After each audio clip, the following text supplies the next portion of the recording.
Bueno, como para redondear la idea de todo lo que estuvimos conversando en las clases anteriores, que hemos dado ya pubertad normal, pubertad retrasada y para completar el capítulo grande este de alteraciones de la pubertad, nos quedaba este, que es el de pubertad precoz, en donde vamos a redondear la idea de todo lo que se habló y avanzar con este tópico que está tan en auge. Bueno, soy Adriana Boyanovsky, pediatra endocrinóloga. Ahí tienen mi mail por si queda alguna duda para que me hagan las preguntas que deseen y necesiten. Y vamos avanzando con el tema. Entonces, sabemos que las edades y variaciones del comienzo puberal, como en el librito verde de la SAP, van a encontrar esta gráfica. Ya usamos y hablamos de la edad habitual del comienzo de la pubertad, hablamos de pubertad retrasada e hipogonadismo, y lo que nos queda ahora de conversar es pubertad precoz y adelantada en el niño y en la niña. ¿Qué define el inicio de la pubertad? En las niñas aparece habitualmente con el botón mamario, a veces doloroso, unilateral detrás de los pezones. En general, el comienzo del desarrollo mamario se acompaña del comienzo del empujón del crecimiento puberal y por lo tanto, en este periodo, la velocidad de crecimiento aumenta mucho. En cambio, en los varones, el inicio de la pubertad se manifiesta con el comienzo del aumento del volumen testicular y muchas veces este pasa desapercibido, el crecimiento genital es más tardío y la aceleración del crecimiento se ve más tarde, alrededor de los 14 años. La pubertad precoz se define entonces como la aparición de los caracteres sexuales secundarios antes de los 8 años en las niñas y de los 9 años en los varones. Y estas edades en las últimas décadas se han visto cada vez más tempranas y varían según la composición étnica y grado de desarrollo socioeconómico de cada país. Y hablamos de pubertad adelantada cuando el inicio de la pubertad ocurre entre los 8 y 10 años en las niñas y a partir de los 9 a 11 años en el varón. Esto no es un cuadro patológico y generalmente se da un patrón familiar. Hablamos de pubertad precoz, central, verdadera o dependiente de gonadotrofinas cuando hay una activación del eje hipotálamo hipófiso gonadal. Y hablamos de pubertad precoz, periférica o pseudopubertad o independiente de gonadotrofinas cuando el cuadro se da por aumento de esteroides sexuales no mediados por la activación del eje hipotálamo hipófiso gonadal. La pubertad precoz central presenta un desarrollo progresivo de los caracteres sexuales secundarios, ocurre una aceleración del crecimiento y de la maduración esquelética que determina el cierre prematuro de las epífisis, alcanzando así una talla final menor a la talla objetivo genética. Y de no mediar un tratamiento, culmina con la maduración completa del sistema reproductivo y la adquisición de la fertilidad. Esto produce un impacto emocional importante.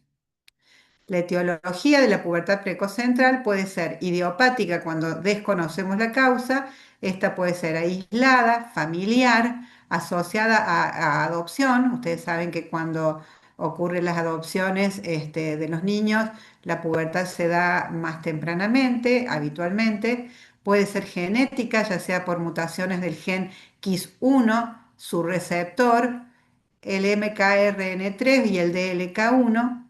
Puede ser ambiental en caso de los disruptores endocrinos, ya haremos comentarios de cada uno de estos tópicos. Orgánica, cuando es secundaria, tumores del sistema nervioso central, como amartomas, astrocitomas, gliomas, neurofibromas o craneofaringiomas. Lesiones del sistema nervioso central, malformaciones, quistes aracnoideos, quistes hidatídicos, hidrocefalia, mielomeningocele, meningitis, lesiones vasculares o traumáticas o secundaria parálisis cerebral. También puede ser posirradiación, todo esto va a ser, depende de la dosis. Si la irradiación no es tanta, puede darnos pubertad precoz y si es mayor, generalmente da pubertades retrasadas. Puede estar asociadas a síndromes como Silver-Russell, neurofibromatosis, otros síndromes, o secundaria a pubertad precoz periférica. Las causas monogénicas pues, de la pubertad precoz central son las que dijimos recién, KIS1 y su receptor, MKRN3, DLK1. Algunas son por mutaciones con ganancia de función del gen que codifica el receptor de KIS1, de quispeptina, antes llamado GPR54, mutaciones con ganancias de función del gen que codifica la KIS1, la quispeptina, y luego están las mutaciones con pérdida de función, que puede ser del MKRN3 o pérdida de función del gen imprintado que codifica DLK1. Estas son causas monogénicas. Acá no son fáciles de estudiar, sí en Brasil o en otros lugares del mundo donde tienen mayor disponibilidad de la biología molecular. La etiología de la pubertad precoz periférica en las niñas puede ser por quistes ováricos funcionantes, que habitualmente son quistes foliculares benignos, tumores ováricos secretantes de estrógenos, ya sea de la teca o de la granulosa, tumores adrenales funcionantes, síndrome de McCune-Ulrich, administración exógena de estrógenos y como causa extraña hipotiroidismo primario.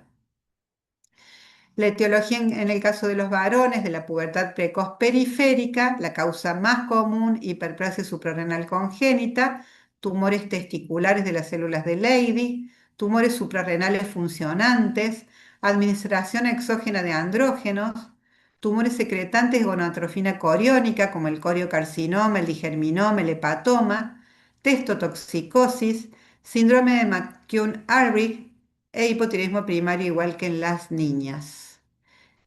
El síndrome de McCune-Orvig, la tríada característica son las manchas café con leche, la pubertad precoz y la displasia poliostótica. También hay otros signos de hiperfunción hormonal como hipertiroidismo, hipercortisolismo, aumento de la secreción de hormonas de crecimiento, y esto es secundario a una mutación activante de la proteína G en el exón 8 con incremento del AMP cíclico en los diversos tejidos. Es más frecuente en niñas, pero en niños también se da, y hay un aumento de la secreción de estradiol en ausencia de estímulos de gonadotrófinas. El cuadro clínico de la pubertad precoz es la aceleración crecimiento pondoestatural, el avance en la maduración ósea. La secuencia de los eventos puede seguir un patrón fisiológico, si es central o no, en el caso de la periférica.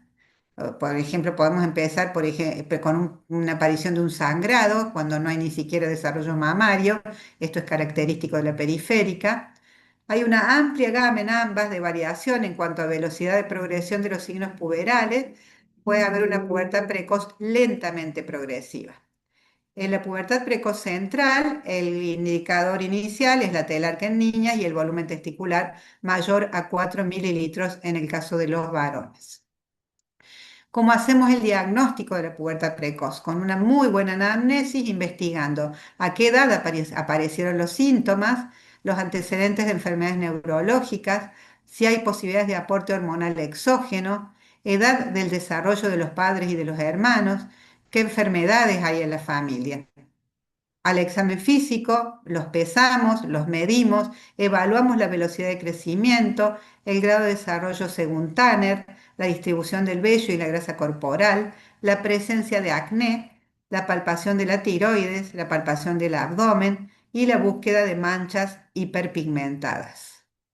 Como exámenes complementarios, pedimos un urocitograma en las niñas, estradiol en las niñas, testosterona en los varones, en ambos LH y FSH, hormona luteinizante y folículo estimulante. Las basales solo nos hacen diagnóstico si están elevadas en el 50%, pero el gol estándar es la realización de la curva de gonadotrofinas, en donde el pico de la LH es mayor a 6 o la relación de los picos LH-FSH es mayor a 0,6 si el método que usamos es IRMA y 0,3 si el método que usamos es Delfia.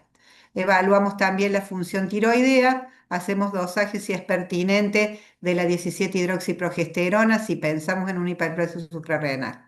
Pedimos una edad ósea, una radiografía lateral de cráneo, una ecografía abdominal, si es pertinente una resonancia cerebral y marcadores tumorales como gonadotrofina coriónica y alfa-fetoproteína.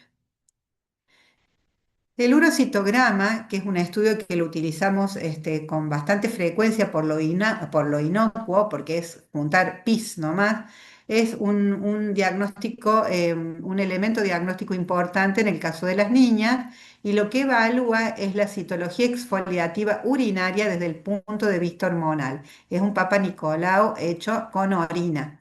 Se cuenta en porcentaje el tipo de las células, superficiales, intermedias y profundas. Se saca un índice, que es el índice de maduración del urocitograma, que es el índice de Meisels, donde se suman las células superficiales y si las células superficiales más la mitad de las células intermedias están con un índice mayor a 30, decimos que hay un efecto estrogénico importante y que esto está en pubertad.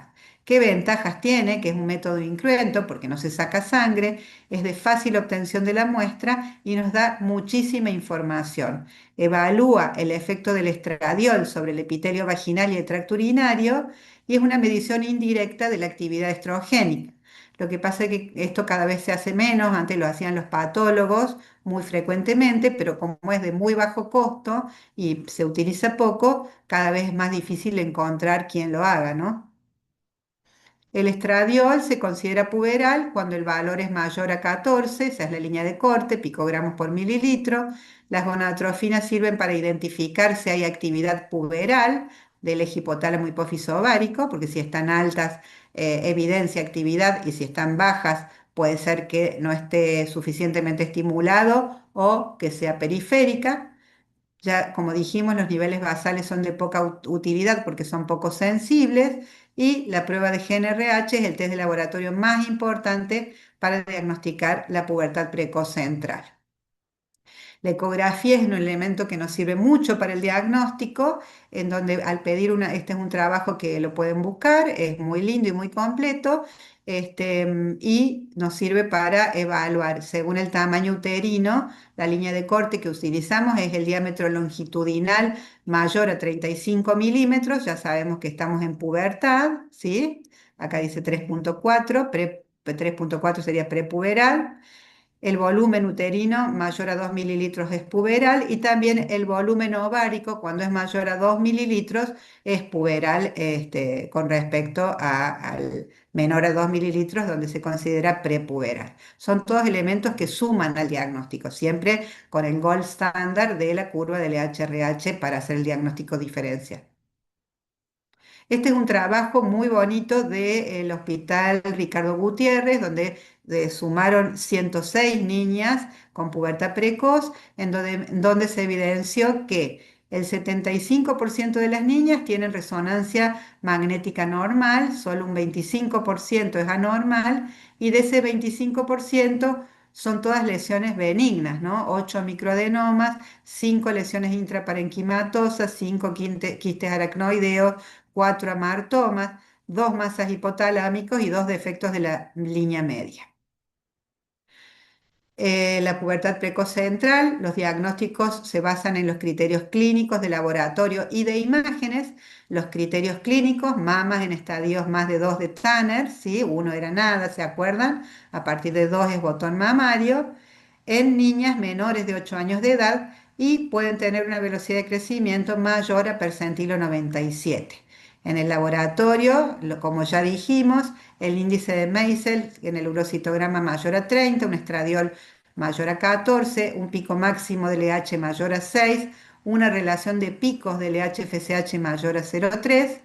Y por las imágenes lo que nos sirve es la edad ósea, con una radiografía de mano y muñeca izquierda, anteroposterior, utilizando el atlas de Glory Chipile, cuando nos da más de 2 desvíos con respecto a la edad cronológica. La longitud uterina, como dijimos, mayor a 34 milímetros. ¿Qué tratamientos podemos emplear en la pubertad precoz dependiente de gonadotrofina? Bueno, obviamente el tratamiento etiológico y ya vamos a analizar qué análogos de LHRH tenemos en Argentina disponibles para el tratamiento. Y con respecto a la pubertad precoz independiente de gonadotrofinas, también el tratamiento etiológico y depende el síndrome de McCune-Ulrich, medroxiprogesterona o testolactona, la testotoxicosis, testolactona o ketoconazol. El quiste ovárico recurrente puede usarse medroxiprogesterona. En el tratamiento de la pubertad precoz central, los objetivos que nosotros perseguimos son suprimir la función gonadal en forma selectiva y transitoria, evitar las menstruaciones si éstas existen, frenar la maduración ósea para lograr una talla final lo más cerca de la talla objetivo genética y proporcionarle el apoyo psicológico adecuando la maduración del niño o niña a su edad cronológica. La pubertad precoz dependiente de gonotrofinas, los criterios de tratamiento son a qué edad se inicia el cuadro clínico, niveles hormonales tienen que estar puberales, la velocidad de progresión de los signos, el pronóstico de la talla adulta, cuál es la causa del proceso y las consideraciones psicosociales, sobre todo evaluar la madurez emocional de la paciente o el paciente en cuestión. Estos son los tratamientos que nosotros disponemos en Argentina, ¿sí? Los análogos que están en el mercado, tenemos como efecto clínico la regresión de los signos puberales, evita la aparición de menstruaciones o las interrumpe si ya estaban presentes, normaliza la velocidad de crecimiento, disminuye el avance de la edad ósea y optimiza la talla final. Y estos efectos son transitorios y reversibles.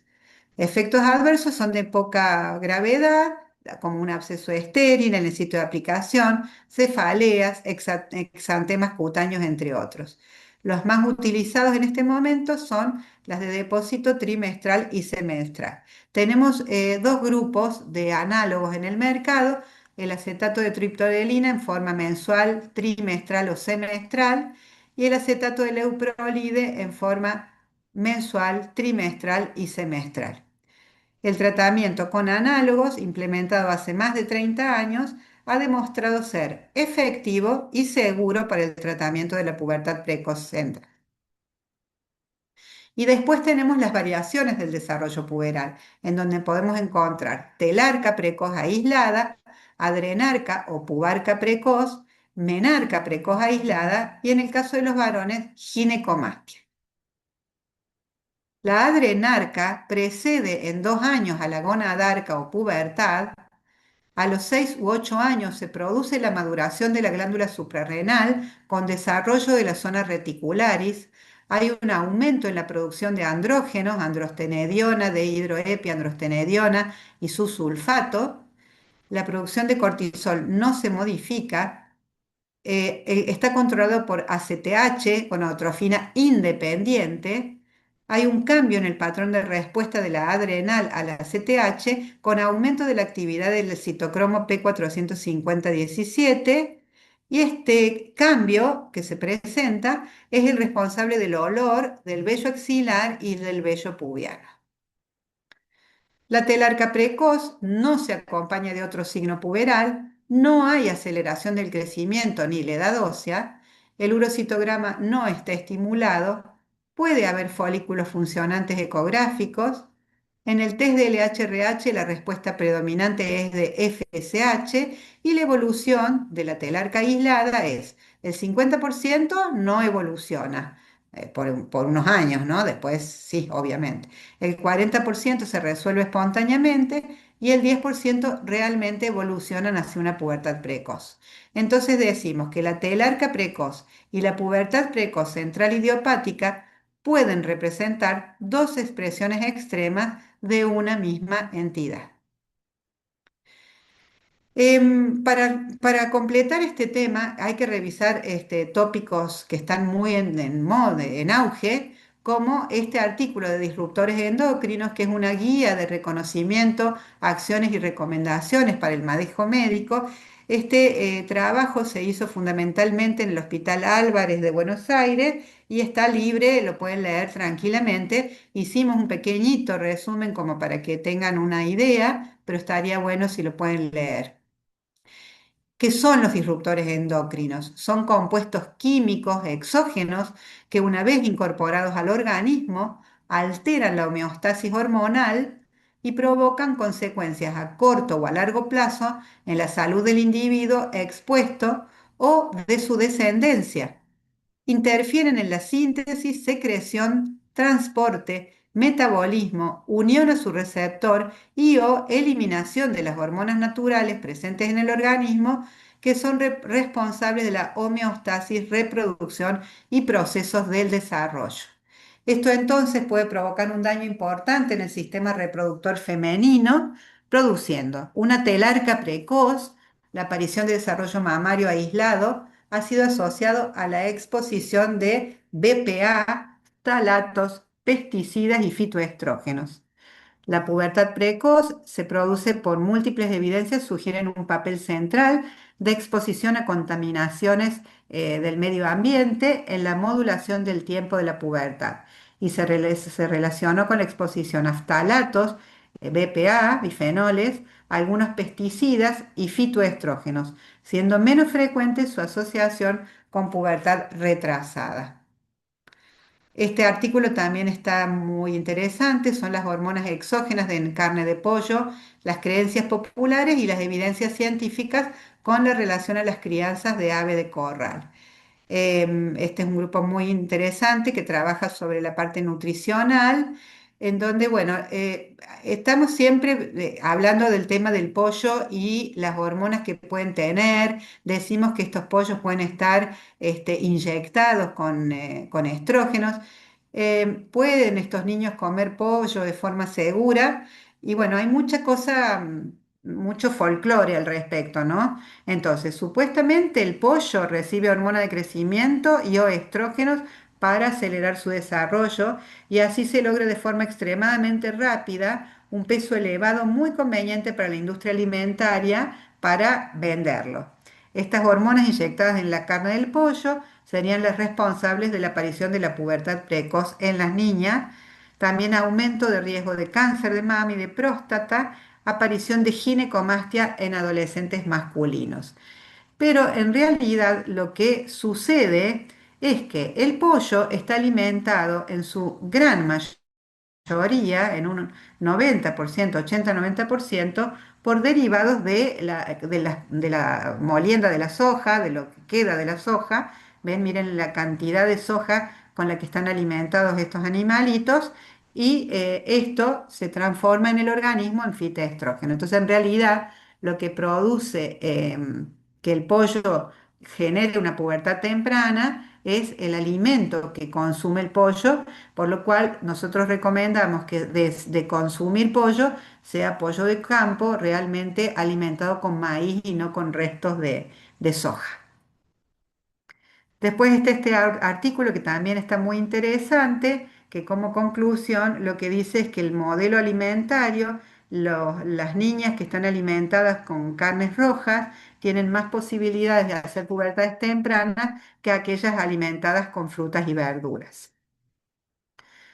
Este trabajo, que es el que dijimos de disruptores endocrinos del grupo del Álvarez, hace un resumen de lo que sucede con los distintos compuestos que se encuentran en el medio ambiente. Por ejemplo, los bifenoles, los talatos, pubertades precoces, pubertades demoradas, bueno, los pesticidas, el dietilvestrol, bueno, los agentes químicos en general, las pinturas de uña, los cosméticos que tienen bifenoles. Bueno, todos estos elementos hacen que uno deba comprar con inteligencia y responsabilidad, evitando los productos de PVC blandos, juguetes, ropa, cortinas de baño, papel, pintado, elegir materiales naturales, elegir productos de higiene y cuidado personal libres de disruptores endocrinos, buscar y usar productos libres de ftalatos, de benzofenonas, de parabenos, que generalmente o debieran estar indicados en las etiquetas, evitar el uso de cosméticos sintéticos, ya sea en el embarazo o en la lactancia, también en las niñas, que evitemos que se pinten. Los artículos para bebés y niños, bañarlos con aguas y jabones naturales, aceites vegetales, evitar los juguetes y artículos de plásticos blandos y seleccionar plásticos seguros, que ya vamos a hacer un pequeño análisis al respecto. ¿Qué le tenemos que aconsejar a la familia? Preferir productos de higiene personal sin parabenos, evitar los cosméticos y los esmaltes de uñas, limpiar últimamente ha estado esto, los esmaltes de uñas están prohibidos los usos de estos esmaltes medios permanentes o semipermanentes porque pueden ser cancerígenos y además producir disrupciones endocrinas.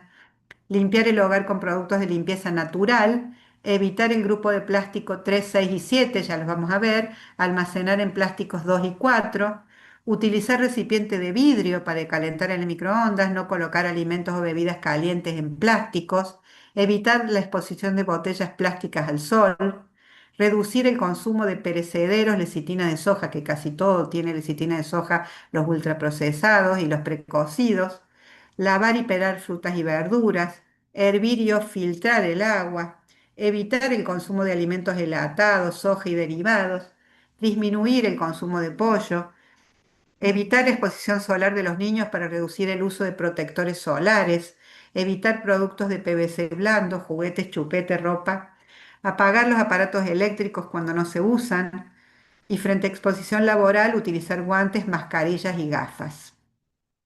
Con respecto, bueno, todo debiera tener, lo que uno consume debiera tener este símbolo, si es de uno, dos, tres, qué grupo de plásticos tiene, ¿no? Los juguetes los suelen tener y los que no se debieran usar son el grupo 3, 6 y 7 y sí se debieran o se pueden usar el uno, 2, 4 y 5. Eso es lo que, es lo que tienen cada uno de los juguetes o de otros elementos que están realizados con plásticos, ¿no? Las cantimploras que se llevan a la escuela. Bueno, este artículo habla del aumento de la incidencia de pubertad precoz y acelerada en las mujeres durante y después del confinamiento en Italia. Ustedes se acuerdan que a nivel en Europa, luego del brote importante que hubo, el foco más grande fue en el norte de Italia y los primeros en trabajar en esto fueron los italianos, en el impacto de la pandemia sobre la pubertad precoz.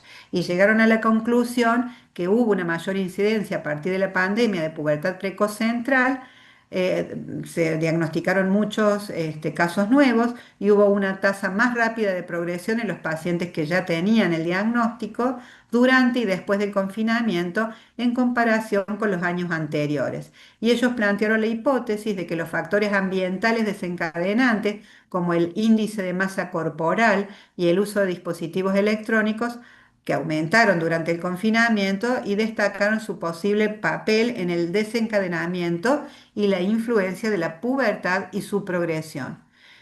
Pero bueno, esto es una hipótesis, ¿no? Que requiere mayor profundidad. Este fue las primeras cositas que empezaron a salir. Y de ahí se hicieron trabajos acá, el grupo del italiano, el grupo de endocrino infantil del italiano, junto con otros equipos, donde demostraron que hubo un aumento importante en el estilo de vida y en los niveles de estrés y resultaron en un aumento de la activación del eje hipotálamo hipófiso-gonadal y evidenciaron desde el 2017 un aumento significativo con requerimiento de tratamiento y ellos se dieron cuenta de un incremento en la exposición a diversos desencadenantes ambientales durante la pandemia que podrían haber ejercido mayor influencia en las niñas con la predisposición genética. Y ahí también un resultado similar al que ya los italianos habían descrito, ¿no? Después se hizo una encuesta muy grande en el 2023 con todos los endocrinólogos del país, en donde también evidenciaron que hubo un aumento muy importante durante la pandemia de pubertad precoz central. También está libre en las redes, lo pueden encontrar, está súper lindo este artículo. Y ahora vamos a analizar algunos casos clínicos para practicar todo lo que hemos aprendido hasta el momento. Entonces, acá tenemos una niña que consultó a los 10 meses por presentar telarca bilateral, esta sería un estadio 2 de Tanner, ¿no? Los padres refieren que la misma fue percibida a los 4 meses. En esa ocasión, su pediatra suspendió la lactancia materna y decide esperar, suspendiendo la lactancia materna. Ve que el cuadro se mantuvo estable, pero por persistencia del mismo, lo deriva al especialista. Y entonces, bueno, esto sería bueno si yo lo estuviera cerca, pero bueno, lo vamos a hacer de cuenta que están ahí. Entonces, ¿nosotros qué pensamos? ¿Que la decisión de suspender la lactancia fue correcta? ¿Que es recomendable esperar la evolución? o que deberían realizar una pronta derivación al especialista. Y por todo lo que ustedes ya aprendieron, sé que ustedes responderían que es recomendable esperar la evolución en función a que la mini pubertad en la niña puede llegar a durar incluso 3 años. Entonces, de 2 a 3 años, ¿no? Si nosotros tenemos esta telarquita de 2, nosotros decidimos una conducta expectante sería lo recomendable, ¿sí? Nada de suspender la lactancia materna. La niña consulta a los 18 meses esta misma por persistencia de esta telar que en estadio 2 de Tanner, pero sin variación. Y la madre comenta que toma anticonceptivos. ¿Usted lo deriva al especialista? ¿Recomienda retirar los anticonceptivos en la madre? ¿O le explica a la familia que es un proceso normal y que probablemente se resuelva espontáneamente? Muy bien, le explicamos a la familia que es un proceso normal y que probablemente se resuelve espontáneamente, quedando por supuesto muy atentos a la cuestión. La misma paciente nos consulta a los 3 años de edad. Continúa con telar bilateral en estadio 2 de Tanner. Usted refuerza la idea de suspender pollo, soja, pinturitas y otros posibles disruptores endocrinos. Solicite edad ósea y ecografía pelviana y deriva al especialista o tranquiliza a la familia y adopta una conducta expectante. 3 años. Solicitamos una edad ósea y una ecopelviana y ya a esa edad derivamos al especialista para que considere profundizar los estudios. Ese es un caso muy cotidiano, ¿no? Otro casito es esta niña que consulta a los 7 años de edad por presentar desarrollo mamario y vello pubiano en estadio 3 de Tanner. Refieren los padres que ellos perciben que el cuadro se inició hace un año. Si alcanzan a ver, hay vellito pubiano y estas mamas ya están en cupulina, ya están en estadio 3 de Tanner, ¿sí? ¿Qué hacemos? ¿Les explicamos que es normal y que vuelva a control en 6 meses? ¿Le pide una edad ósea, una ecopelviana citándola a control con esos estudios? ¿O lo deriva al especialista? La deriva al especialista. Muy bien. 7 años ya es una situación en que rápidamente el especialista tiene que decidir, estudiándola profundamente, si es pasible de hacer un tratamiento frenando este cuadro o no lo es, y es otra etiología. Otro caso, esta es una nena de 3 años y 3 meses que consulta por telarca y pubarca de un año de evolución, no recibió lactancia materna, tiene asma, está tratada con corticoides desde el primer año de vida, actualmente budesonide, consume pollo 4 a 5 veces por semana, huevo 2 veces por semana, no consume soja ni utiliza cosméticos. Como antecedente familiar, tiene una mamá de 34 años sana, con una menarca a los 12 años, baja de 1,53 m, un papá de 35 años alérgico de 1,83 m. La nena tiene una talla objetivo genética de 161,8 y al examen físico a los 3,3 años tiene una talla en la +4 desvíos de talla altísima, un peso de 24 con un body mass index de 19,4. El Body Mass Index está en la +3 desvíos de talla. Mamas 3, vello pubiano 2,3, estímulo vulvar, secreción vaginal, sudoración. Le pedimos estudios complementarios con una función tiroidea normal, anticuerpos negativos, un estradiol, como ya dijimos, ¿se acuerdan? Puberal, una curva del LHRH donde pica 49, o sea, altísimo, ¿se acuerdan que el pico máximo era mayor a 6, ya era puberal? El urocitograma estrófico, la edad ósea es de 7 años y medio para 3 años 3, el útero es de 4,2 centímetros, lo que es igual a 4 a 42 milímetros. ¿Se acuerdan que la línea de corte que usábamos era 35? Ecomedial de 0,37, ambos ovarios ya de dimensiones puberales. Se le solicita una resonancia cerebral que es normal y entonces con diagnóstico de pubertad precoz dependiente de gonadotrofinas, porque la curva estaba activada, le indicamos un tratamiento con análogos de LHRH. Continuando con los casos clínicos, vamos a analizar este caso, que es una nena que consulta a los 3 años por presentar una telarca bilateral de 2 años de evolución. Refiere su mamá que al año de vida presentó telarca bilateral y sangrado vaginal, pero ella cuenta que el desarrollo mamario involucionó, pero posteriormente reiteró 4 episodios de sangrado tipo cíclico.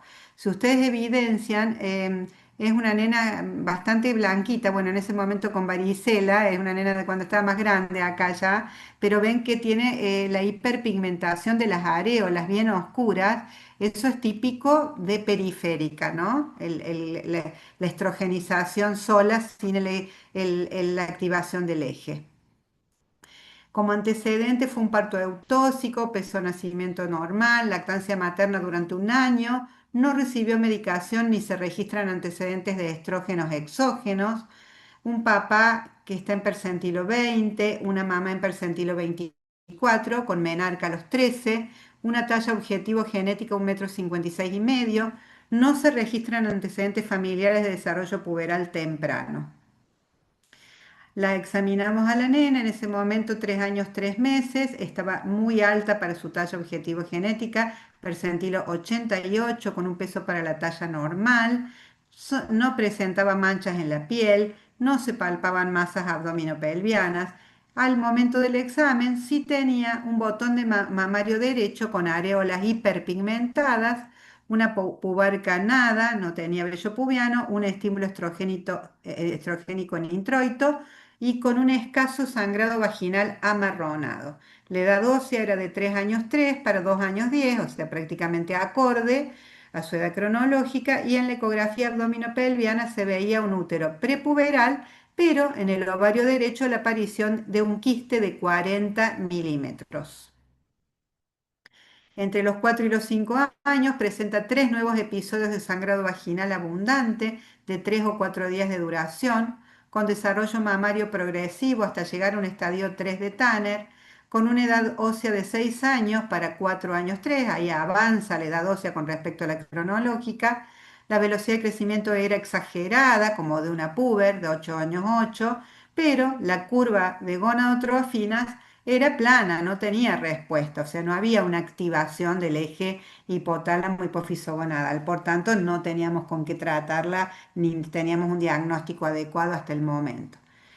Pero con el diagnóstico de telarca precoz con sangrado vaginal por probable presencia de estradiol endógeno, se decide adoptar una conducta expectante con controles periódicos.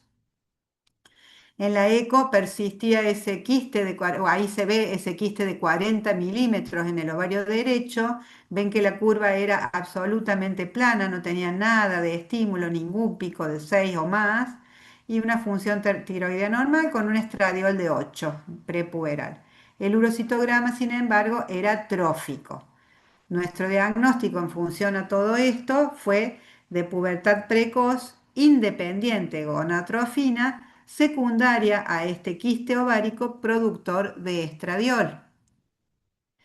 Otro caso, esta es una nena que consulta la edad de 5 años con una edad ósea de 11 años, donde la madre refiere que 2 meses antes había presentado su menarca. Esta nena consulta ya menstruando y le pedimos la resonancia cerebral. Esta es la hipófisis, este es el tallo hipofisario y esto es un amartoma hipotalámico. Ven que tiene casi la misma dimensión de esta hipófisis, ¿sí? De la hipófisis. El diagnóstico entonces, pubertad precoz dependiente de gonadotrofinas por amartoma hipotalámico. Este caso no se opera, por supuesto, hace muchísimos años que esto ya no se opera y se trata con análogos igual que si no tuviera nada, ¿no? Otro caso clínico, este es un varón que consultó a los 7 años de edad por presentar vello pubiano y falo estimulado de 2 años de evolución. Refiere su mamá que creció mucho en este año, el paciente de altura, y que ahora es el más alto de su clase. ¿Qué dato es clave para orientar los estudios? La talla percentil mayor a 97, la talla objetivo genético percentilo 25, o sea que muy alto para su talla, objetivo genética, una edad ósea de 12 para 7. El volumen testicular es el dato clave, ¿sí? 2 mililitros, porque nosotros sabemos que una pubertad precoz central verdadera, el indicador es el aumento del volumen testicular por encima de 4 mililitros.